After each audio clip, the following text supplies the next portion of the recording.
Meaning of Scramble for Africa. Hello guys, welcome to Limitless Information Hub. Today we are going to be talking on Scramble for Africa.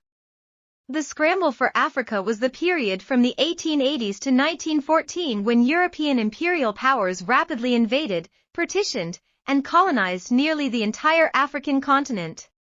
Driven by economic interests, national rivalries, and a sense of racial superiority, European powers divided Africa among themselves without any African representation. This aggressive land grab fundamentally reshaped Africa's political, economic, and social landscape, with consequences that are still felt today. The process of the scramble, expansion from coast to interior.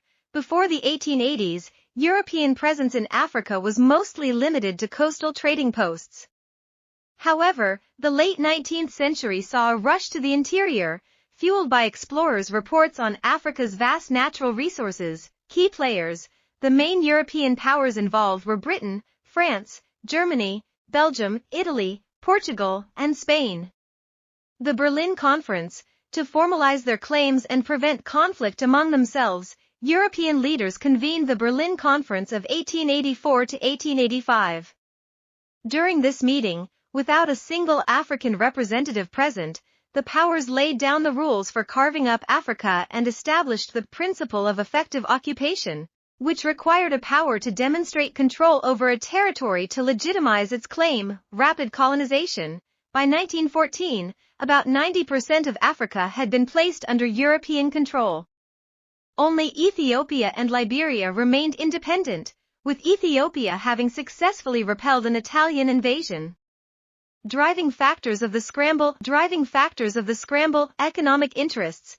The Second Industrial Revolution in Europe created a huge demand for raw materials like rubber, timber, diamonds, gold, and other minerals that were abundant in Africa.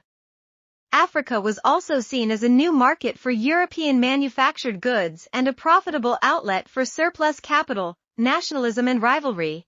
Intense political competition and growing nationalism in Europe, especially after Germany's unification in 1871, fueled the push for empires. Acquiring colonies was seen as a measure of national prestige and power. Technological advances, medical innovations, particularly the development of quinine for malaria, allowed Europeans to survive in Africa's tropical interior. Improvements in transportation like steamships and advanced military technology like the Maxim gun also gave European forces a decisive advantage.